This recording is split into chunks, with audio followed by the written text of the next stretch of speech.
Sayap bersenjata Hamas, Brigade Is Aldin Al-Qassam, secara resmi mengonfirmasi kematian juru bicaranya yang selama ini dikenal dengan nama Abu Obeidah, bersama mantan pemimpin Hamas di Gaza, Mohamed Sinwar, dalam perang di jalur Gaza. Al Jazeera melaporkan, konfirmasi tersebut disampaikan melalui pernyataan video pada Senin 29 Desember 2025. Pernyataan ini sekaligus menandai pengakuan resmi pertama Hamas atas kematian Abu Obeidah. Abu Obeidah dikenal sebagai sosok yang selama lebih dari 2 dekade menjadi wajah komunikasi militer kelompok tersebut. Dalam pernyataan itu, Brigade Al-Qassam juga memperkenalkan juru bicara baru. Juru bicara tersebut tampil mengenakan penutup wajah. Ia untuk pertama kalinya mengungkap identitas asli Abu Obeidah. Nama asli Abu Obeidah disebut sebagai Hudzaifah Samir Abdullah Al-Kahlout. Ia menegaskan bahwa gelar dan peran Abu Obeidah kini diwarisi oleh penerusnya. Militer Israel sebelumnya mengklaim telah membunuh Mohamed Sinwar pada Mei 2025. Sinwar merupakan adik dari mantan pemimpin Hamas,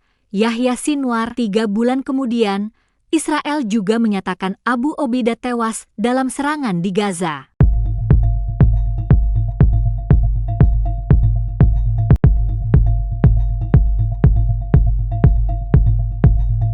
Sayap bersenjata Gerakan Pembebasan Palestina, Brigade Al-Qassam, mengumumkan akan memperkenalkan juru bicara militer baru pada Selasa 30 Desember 2025. Pernyataan ini sekaligus menjadi pengakuan resmi pertama Hamas atas kematian juru bicara lama mereka, Abu Obeidah, setelah sebelumnya hanya diklaim oleh Israel. Pernyataan pada Senin 29 Desember 2025 ini menandai pengakuan resmi pertama gerakan tersebut atas kematian juru bicara lama mereka, Abu Obeidah. Israel sudah duluan mengklaim kematian Abu Obeidah dalam sebuah serangan pada Agustus 2025 silam. Pengumuman Hamas itu disampaikan melalui saluran Telegram resmi kelompok tersebut. Unggahan disertai dengan gambar semua anggota yang gugur dalam operasi baru-baru ini. Abu Obeidah, tokoh sentral dalam komunikasi militer Hamas selama bertahun-tahun, menjadi sasaran serangan Israel pada akhir Agustus. Meskipun Israel mengklaim kematiannya pada saat itu, Hamas sebelumnya menahan diri untuk tidak mengkonfirmasinya. Hamas hanya mengeluarkan pernyataan yang mendesak publik untuk menghindari penyebaran rumor. Rilis terbaru ini menandai perubahan signifikan dalam pesan publik Hamas karena mereka tidak hanya berduka atas anggota yang gugur, tetapi juga secara terbuka mengkonfirmasi kematian Abu Obeidah untuk pertama kalinya.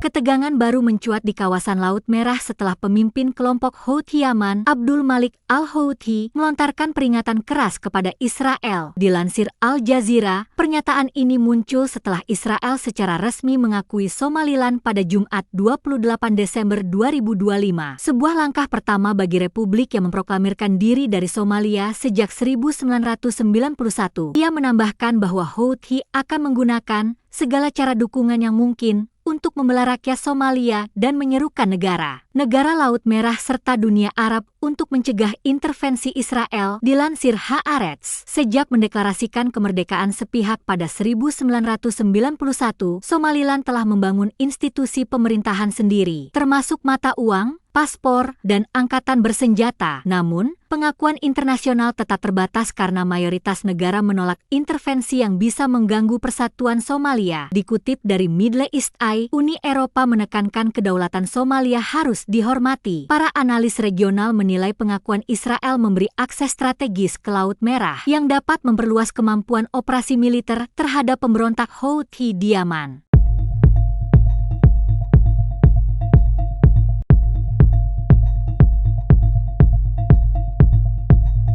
Pasukan Israel dilaporkan menarik diri sepenuhnya dari kota Qabatia, selatan Jenin, tepi barat, pada Minggu 28 Desember 2025 setelah melancarkan operasi militer skala besar selama 2 hari. Operasi militer besar-besaran ini dilakukan Israel menyusul serangan penabrakan mobil dan penusukan ganda di kota Beit Shean yang menewaskan 2 warga Israel. Setelah operasi militer selama 2 hari, tentara Israel menarik lebih dari 40 kendaraan militer disertai dengan buldoser, menuju pos pemeriksaan militer yang mengelilingi Jenin. Pasukan Israel menutup kota itu dan memberlakukan pengepungan ketat. Pasukan Israel memberlakukan jam malam total di kota itu, mencegah warga untuk masuk atau keluar dari kota tersebut. Blokade militer itu dilakukan di tengah operasi penggerebekan dan penggeledahan rumah-rumah yang meluas. Media Israel mengutip Menteri Pertahanan Israel Katz yang mengatakan bahwa tentara Israel beroperasi secara agresif melawan apa yang disebutnya sebagai benteng teroris di Kabatia. Katz menekankan kelanjutan kebijakan ofensif di tepi barat bagian utara tanpa kompromi. Ia menyatakan bahwa tentara telah memberlakukan jam malam dan pengepungan total terhadap kota Palestina tersebut sebagai bagian dari operasi.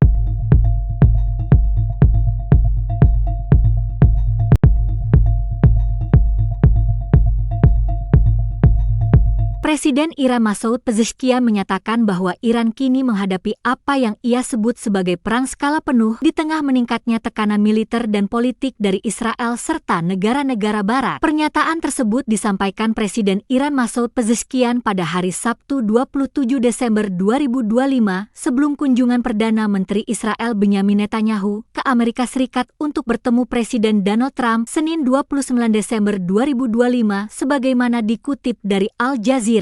Menurut Pezeshkian, tekanan yang dihadapi Iran tidak lagi bersifat terbatas atau parsial, melainkan menyeluruh dan terkoordinasi. Ia menilai Israel dan sejumlah negara barat seperti Amerika Serikat sengaja menggunakan berbagai instrumen kekuatan secara bersamaan untuk melemahkan posisi Iran sebagai kekuatan regional yang independen. Iran menyoroti serangkaian serangan dan ancaman langsung terhadap kepentingannya. Serangan Israel terhadap target militer dan nuklir Iran, serta keterlibatan Amerika Serikat dalam operasi tersebut dipandang Teheran sebagai bukti nyata bahwa tekanan telah berubah menjadi konfrontasi terbuka.